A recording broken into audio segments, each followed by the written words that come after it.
Godwin John ministries வழங்கும் தினம் ஒரு சத்திய வார்த்தை.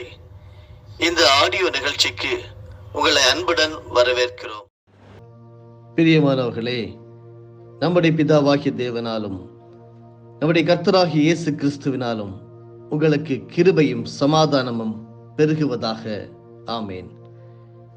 காட்வின் ஜான் மினிஸ்ட்ரீஸ் தொகுத்து வழங்கும் தினம் ஒரு சத்திய வார்த்தை நிகழ்ச்சிக்கு உங்களை இயேசுவின் நாமத்தினாலே வரவேற்கிறோம்.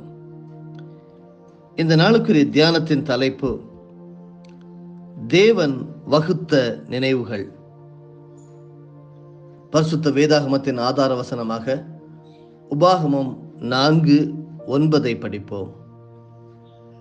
ஜனங்களை என்னிடத்தில் கூடி வர செய்து என் வார்த்தைகளை அவர்கள் கேட்கும்படி பண்ணுவேன். முதலாவது தியான பகுதியாக உபாகமம் 4வது அதிகாரம் வசனங்கள் 3 முதல் 10 முடிய படிப்போம். பாகால் பேயோரின் நிமித்தம் கர்த்தர் செய்ததை உங்கள் கண்கள் கண்டிருக்கிறது. பாகால் பேயோரை பின்பற்றின மனிதரை எல்லாம் உன் தேவனாகிய கர்த்தர் உன் நடுவில் இராதபடிக்கு அழித்து போட்டார். ஆனாலும் உங்கள் தேவனாகிய கர்த்தரை பற்றி கொண்ட நீங்கள் எல்லாரும் இந்நாள் வரைக்கும் உயிரோடு இருக்கிறீர்கள். நீங்கள் சுதந்திரித்துக் கொள்ளும்படி பிரவேசிக்கும் தேசத்தில் நீங்கள் கை கொள்ளும் பொருட்டு என் தேவனாகிய கர்த்தர் எனக்கு கற்பித்தபடியே நான் உங்களுக்கு கட்டளைகளையும் நியாயங்களையும் போதித்தேன். ஆகையால் அவைகளை கை கொண்டு நடவுங்கள். ஜனங்களின் கண்களுக்கு முன்பாகவும் இதுவே உங்களுக்கு ஞானமும் விவேகமுமாய் இருக்கும். அவர்கள் இந்த கட்டளைகளை எல்லாம் கேட்டு இந்த பெரிய ஜாதியே ஞானமும் விவேகமும் உள்ள ஜனங்கள் என்பார்கள். நம்முடைய தேவனாகிய கர்த்தரை நாம் தொழுது கொள்கிற போதெல்லாம் அவர் நமக்கு சமீபமாய் இருக்கிறது போல தேவனை இவ்வளவு சமீபமாய் பெற்றிருக்கிற வேறே பெரிய ஜாதி எது? இந்நாளில் நான் உங்களுக்கு விதிக்கிற இந்த நியாய பிரமாணம் முழுமைக்கும் ஒத்த இவ்வளவு நீதியுள்ள கட்டளைகளையும் நியாயங்களையும் பெற்றிருக்கிற வேறே பெரிய ஜாதியும் எது? ஓரேபிலே உன் தேவனாகி கர்த்தருக்கு முன்பாக நீ நிற்கும் போது கர்த்தர் என்னை நோக்கி ஜனங்களை என்னிடத்தில் கூடி வர செய்து என் வார்த்தைகளை அவர்கள் கேட்கும்படி பண்ணுவேன். அவர்கள் பூமியில் உயிரோடு இருக்கும் நாளெல்லாம் எனக்கு பயந்திருக்கும்படி அவைகளை கற்றுக்கொண்டு தங்கள் பிள்ளைகளுக்கும் போதிக்க கடவர்கள் என்று சொல்லிய நாளில் உன் கண்கள் கண்ட காரியங்களை நீ மறவாதபடிக்கும் உன் ஜீவனுள்ள நாளெல்லாம் அவைகள் உன் இருதயத்தை விட்டு நீங்காதபடிக்கும் நீ எச்சரிக்கையாய் இருந்து உன் ஆத்துமாவை சாக்கிரதாயாய் காத்துக்கொள். அவைகளை உன் பிள்ளைகளுக்கும் உன் பிள்ளைகளின் பிள்ளைகளுக்கும் அறிவிக்க கடவாய். தேவன் வகுத்த நினைவுகள். இப்படி ஒரு அன்பு சகோதரி சொல்லுகிறார்கள், என்னுடைய வளர்ந்த மகன் ஒரு கடினமான சூழ்நிலையை சந்தித்த போது என் தந்தையின் வேலையில்லா ஆண்டின் தேவனின் தொடர்ந்த கவனிப்பு மற்றும் பராமரிப்பையும் குறித்து ஞாபகப்படுத்தினேன். என்னுடைய தாயார் இரத்த புற்று நோயால் பாதிக்கப்பட்டு போராடி தோற்று போன போது தேவன் எங்கள் குடும்பத்தை பலப்படுத்தின சூழ்நிலையை நினைவு கூர்ந்தேன். வேதத்தில் தேவனுடைய கிருபையை விவரிக்கும் சூழ்நிலைகளை எடுத்துரைத்து அவர் தம்முடைய வார்த்தையை காத்துக்கொள்வதில் நல்லவர் என்பதை உறுதிப்படுத்தினேன். தேவன் வகுத்த குடும்ப நடைபாதையில் என்னுடைய மகனை அழைத்து சென்றேன். எங்களுடைய குடும்பத்தின் பள்ளத்தாக்குகள் மற்றும் மலையுச்சி போன்ற சூழ்நிலைகளில் தேவன் எப்படி சார்ந்திருக்க கூடியவராய் இருந்தார் என்பதை அவனுக்கு நினைப்பூட்டினேன். நாங்கள் போராடி கொண்டிருந்தாலும் கொண்டாடி கொண்டிருந்தாலும் தேவனுடைய பிரசன்னம், அன்பு மற்றும் கிருபை எங்களுக்கு போதுமானதாய் இருந்தது. இருப்பினும் இந்த விசுவாசத்தை பலப்படுத்தும் யுக்தி என்னுடையது என்று நான் கோரினாலும் எதிர்கால சந்ததியினர் தேவனை விசுவாசிக்க தூண்டுவதற்கு நாம் இப்படிப்பட்ட நிகழ்ச்சிகளை பகிர்ந்து கொள்ள வேண்டும் என்று தேவன் வடிவமைத்திருக்கிறார். அன்பானவர்களே, இன்று நாம் வாசிக்க கேட்ட உபாகமம் 4வது அதிகாரத்திலே நாம் இன்று தேவன் பேரிலே எப்படி விசுவாசமாய் இருக்கிறோம், கிருபையாலே எப்படி பாதுகாக்கப்பட்டு வருகிறோம், போராட்டமான கஷ்டமான சூழ்நிலைகளிலே கர்த்தர் நமக்கு எப்படி உதவி செய்தார், எப்படி வழிகாட்டியாய் அமைந்தார் என்று சொல்லி நம்முடைய சந்ததிக்கு தெரியப்படுத்த வேண்டும் என்று சொல்லி இதன் மூலமாக கற்றுக்கொள்கிறோம். ஜனங்களை எல்லாரும் கூடி வர செய்து என்னுடைய வார்த்தைகளை அவர்கள் கேட்கும்படி செய்ய வேண்டும், அவர்களுக்கு போதிக்க வேண்டும், பிள்ளைகளுக்கும் போதிக்க வேண்டும் என்று சொல்லி இதன் மூலமாக கற்றுக்கொள்கிறோம். இஸ்ரவேலர்கள் கடந்த காலத்தில் தேவன் செய்த எல்லாவற்றையும் நினைவு கூர்ந்த போது அவர் நம்பிக்கையின் உருளை கற்களை அவர்களுடைய தெய்வீகமாக வகுத்த நடைபாதையில் வைத்தார். இஸ்ரவேலர்கள் தேவனை பின்பற்றும் போது அவர் தம்முடைய வாக்கு தத்தங்களில் உண்மையுள்ளவராக இருந்ததற்கு சாட்சியாய் இருந்தனர் என்று உபாகமம் 4 அதிகாரம் வசனங்கள் 3 முதல் 6 வரையிலும் நாம் படிக்க முடிகிறது. அவர் அவர்களுடைய ஜெபத்தை எப்போதும் கேட்டும் பதிலளித்தும் இருக்கிறார் என்று உபாகமம் 4:7 படித்தோம். நம்முடைய தேவனாகிய கர்த்தரை நாம் தொழுது கொள்கிற போதெல்லாம் அவர் நமக்கு சமீபமாய் இருக்கிறது போல தேவனை இவ்வளவு சமீபமாய் பெற்றிருக்கிற வேறே பெரிய ஜாதி எது? நீங்களும் அப்படி சாட்சி சொல்லலாம். நாம் தேவனை தொழுது கொள்கிற போதெல்லாம் அவர் நமக்கு பக்கத்தில் இருந்து துணையாக இருந்து நம்முடைய ஜெபத்தை கேட்டார் என்று சொல்லி சாட்சி சொல்ல முடியும். இளைய தலைமுறையினருடன் மகிழ்ச்சியுடன் கடந்த கால அனுபவங்களை இஸ்ரவேலர்கள் நினைவிற்கு கொண்டு வந்தார்கள் என்று உபாகமம் 4:9 படித்தோம். ஜனங்களை என்னிடத்தில் கூடி வர செய்து என் வார்த்தைகளை அவர்கள் கேட்கும்படி பண்ணுவேன். அவர்கள் பூமியில் உயிரோடு இருக்கும் நாளெல்லாம் எனக்கு பயந்திருக்கும்படி அவைகளை கற்றுக்கொண்டு தங்கள் பிள்ளைகளுக்கும் போதிக்க கடவர்கள் என்று எழுதப்பட்டிருக்கிறது. அருமையானவர்களே, ஒரே சத்திய தேவனுடைய பரிசுத்தமுள்ள மற்றும் பாதுகாக்கப்பட்ட வார்த்தைகளை அவர்கள் பகிர்ந்து கொண்டனர் என்று உபாகமம் 4:10 படிக்கிறோம். உன் கண்கள் கண்ட காரியங்களை நீ மறவாத படிக்கும், உன் ஜீவனுள்ள நாளெல்லாம் அவைகள் உன் இருதயத்தை விட்டு நீங்காத படிக்கும் நீ எச்சரிக்கையாயிருந்து உன் ஆத்துமாவை சாக்கிரதையாக காத்துக்கொள், அவைகளை உன் பிள்ளைகளுக்கும் உன் பிள்ளைகளின் பிள்ளைகளுக்கும் அறிவிக்க கடவாய். இது ஒவ்வொருவருடைய கடமையாகும். நாம் தேவன் நமக்கு செய்து வருகின்ற செய்ய போகின்ற விசுவாசமான காரியங்களை எனக்கு ஒரு நல்ல வழிகாட்டி ஆவியானவர் தேவ ஆவியானவர் என்னோடு இருந்து வழிநடத்துகிறார். ரூவா ஏலோகிம் என்கிற தேவ ஆவியானவர் நம்மிலே என்றைக்கும் உயிரோடு இருந்து நம்மை வழிநடத்துகிறார். அவருடைய சுவாசத்தை நமக்கு தந்திருக்கிறார் என்கிற உறுதிப்பாடு வேண்டும். அருமையானவர்களே, அப்படி இருந்தால் நம்முடைய மகாபெரிய தேவனுடைய மகத்துவம், இரக்கம் மற்றும் நெருக்கமான அன்பை பற்றி நாம் மற்றவர்களுக்கு கூறும்போது அவருடைய உறுதியான நீடித்த நம்பகத்தன்மை நம்முடைய திட நம்பிக்கையையும் மற்றவர்களுடைய விசுவாசத்தையும் பலப்படுத்துகிறது என்று சொல்லி இந்த சத்தியத்தின் மூலமாக நாம் அறிந்து கொள்கிறோம். தேவன் நமக்கு செய்ததை பகிர்ந்து கொள்வதன் மூலம் நம்முடைய ஆவிக்குரிய வளர்ச்சிக்கு முதலீடு செய்தவர் யார் என்று சொல்லி நம்முடைய பிள்ளைகளையும் நம்முடைய சந்ததியும் அறிந்து கொள்வார்கள். தேவனுடைய கிருபையையும் அன்பையும் பின்வரும் தலைமுறையினருக்கு எந்தெந்த ஆக்கப்பூர்வமான வழிகளில் நீங்கள் பகிர்ந்து கொள்ளப் போகிறீர்கள் சிந்தியுங்கள். இப்படி நம்மை குறித்து நமக்கு ஒவ்வொருவருக்கும் ஒரு வழிகாட்டி வேண்டும், ஒரு குரு வேண்டும்.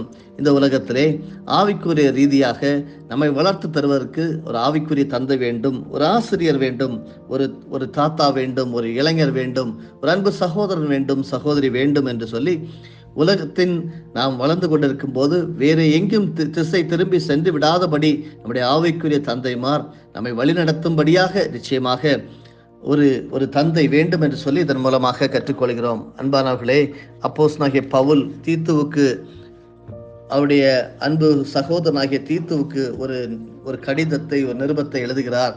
அதிலே தீத்து 1 அதிகாரம் 1 வசனத்திலே பொதுவான விசுவாசத்தின்படி உத்தம குமாரனாகிய தீத்துவுக்கு எழுதுகிறதாவது என்று சொல்லி துவங்குகிறார். பொதுவான விசுவாசத்தின்படி உத்தம குமாரனாகிய தீத்துவுக்கு இப்படிப்பட்ட பட்டம் நம்முடைய ஆவிக்குரிய தந்தை, நம்மை வழிநடத்துகிறவர், நம்முடைய குருவானவர் நமக்கு தர வேண்டும். அருமையானவர்களே, தீத்து 2 அதிகாரம் முதல் 8 வசனங்களை படித்தால் நாம் எப்படி இந்த ஆவிக்குரிய வாழ்க்கையை இந்த உலகத்திலே வாழ வேண்டும் என்று சொல்லி புதிய உடன்படிக்கையின் கீழே வளர்ந்து கொண்டிருக்கிற நாம் இதன் மூலமாக கற்றுக்கொள்கிறோம். படிக்கிறேன். தீத்து 2 முதல் 8 வசனங்கள். நீயோ ஆரோக்கியமான உபதேசத்துக்கு ஏற்றவைகளை பேசு. முதிர் வயதுள்ள புருஷர்கள் ஜாக்கிரதை உள்ளவர்களும் நல்லொழுக்கம் உள்ளவர்களும் தெளிந்த புத்தி உள்ளவர்களும் விசுவாசத்திலும் அன்பிலும் பொறுமையிலும் ஆரோக்கியம் உள்ளவர்களுமாய் இருக்கும்படி புத்தி சொல்லு. முதிர் வயதுள்ள ஸ்திரீகளும் அப்படியே பரிசுத்தத்துக்கு ஏற்ற விதமாய் நடக்கிறவர்களும் அவதூறு பண்ணாதவர்களும் மதுபானத்துக்கு அடிமைப்படாதவர்களுமாய் இருக்கவும் தேவ வசனம் தூஷிக்கப்படாதபடிக்கு பாலிய ஸ்திரீகள் தங்கள் புருஷரிடத்திலும் தங்கள் பிள்ளைகளிடத்திலும் அன்புள்ளவர்களும் தெளிந்த புத்தி உள்ளவர்களும் கற்புள்ளவர்களும் வீட்டில் தரித்திருக்கிறவர்களும் நல்லவர்களும் தங்கள் புருஷருக்கு கீழ்ப்படிகளுமாய் இருக்கும்படி அவர்களுக்கு படிப்பிக்கத்தக்க நற்காரியங்களை போதிக்கிறவர்களுமாய் இருக்கவும் முதிர் வயதுள்ள ஸ்திரீகளுக்கு புத்தி சொல்லு. அப்படியே பாலிய புருஷரும் தெளிந்த புத்தி உள்ளவர்களாய் இருக்கவும் நீ புத்தி சொல்லி நீயே எல்லாவற்றிலும் உன்னை நற்கிரியைகளுக்கு மாதிரியாக காண்பித்து எதிரியானவன் உங்களை குறித்து பொல்லாங்கு சொல்லுவதற்கு ஒன்றுமில்லாமல் வெட்கப்படத்தக்கதாக உபதேசத்திலே விகற்பம் இல்லாதவனும் நல்லொழுக்கம் உள்ளவனும் குற்றம் பிடிக்கப்படாத ஆரோக்கியமான வசனத்தை பேசுகிறவனுமாயும் இருப்பானாக. இப்படி அனைவருக்கும் ஒரு நல்ல ஒரு வழிகாட்டி அல்லது குரு தேவை. அன்பானவர்களே, இப்படி அலிசன் என்கிற ஒரு சகோதரர் சொல்லுகிறார், என்னுடைய புது மேற்பார்வையாளருடைய அறைக்குள் நான் நுழையும் போது சற்றே பயந்து தயக்கம் கொண்டேன். ஏனென்றால் பழைய மேனேஜர் கடினமான குணமுடையவர், அடிக்கடி அவருக்கு கீழ் வேலை செய்கிறவர்களை அள வைத்திருக்கிறார். புதிதாக வந்தவர் எப்பேற்பட்டவரோ என்று யோசித்து கொண்டே அந்த அறையில் நுழைந்தேன். அவர் என்னை முகமலர்ந்து வரவேற்ற போது என்னுடைய பயங்கள் நீங்கியது. என்னுடைய அனுபவங்களை அவர் விசாரித்து கனிவாக பேசினார். அவர் உண்மையிலேயே கரிசனை கொண்டவர் என்று நான் அறிந்து கொண்டேன். இயேசுவின் மேல் விசுவாசம் கொண்ட அவர் எனக்கு நண்பரும் ஊக்குவிப்பவரும் குருவுமாக ஆனார். அன்பானவர்களே, நீங்கள் ஆண்டவருக்கு பயந்து கீழ்ப்படிந்து அவருடைய கட்டளைகளின்படி நடக்கும்போது ராஜாவினுடைய இருதயத்தை நமக்கு நேராக திருப்புகிறார். ராஜாவினுடைய செங்கோல் நமக்கு நேராக நீட்டப்படுகிறது. ராஜா வாசலை திறந்து தருகிறார், நம்மோடு உட்கார்ந்து பேசுகிறார், நமக்கு நண்பராக மாறுகிறார் என்பதை இதன் மூலமாக கற்றுக்கொள்ளலாம். அப்போஸ்தலனாகிய பவுல் இவ்விதமாக தீத்து 1வது அதிகாரம் 1வது வசனத்திலே தனக்கு அன்பாக இருந்த ஊழியக்காரனை பற்றி என்ன சொல்லுகிறார் பாருங்கள். தேவனுடைய ஊழியக்காரனும் இயேசு கிறிஸ்துவினுடைய அப்போஸ்தலனாகிய பவுல் பொதுவான விசுவாசத்தின்படி உத்தம குமாரனாகிய தீத்துவுக்கு எழுதுகிறதாவது, தீத்துவுக்கு கொடுக்கப்பட்ட அந்த ஆவிக்குரிய தந்தையாகிய அந்த பவுல் தீத்துவுக்கு வைத்திருந்த பெயர் உத்தமகுமாரன். உத்தமகுமாரன் என்று நம்மை வழிகாட்டுகின்ற, நமக்கு குருவானவளாக இருக்கின்ற, நமக்கு ஆசிரியர்களாக இருக்கின்ற, உங்களுக்கு சத்தியத்தை போதித்து தந்த, ரட்சிப்புக்குள்ளாக நடத்தின ஆவிக்குரிய தந்தை அல்லது தாய்மார் இப்படி சொல்லுகிறார்களா? நீங்களும் தீத்துவை போல அல்லது பவுல் அப்போஸ்தலனுடைய சாட்சியை நீங்களும் பெற்றிருக்கிறீர்கள் என்று சொல்லி அதன் மூலமாக அறிந்து கொள்ளலாம்.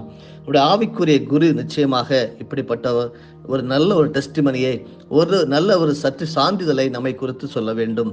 அவனுக்கு எழுதின நிருபத்தில் அவன் சபையில் எவ்வாறு செயல்பட வேண்டும் என்று அறிவுரை கூறி தீத்து 2:1 சொல்லுகிறார், நீயோ ஆரோக்கியமான உபதேசத்துக்கு ஏற்றகளை பேசு.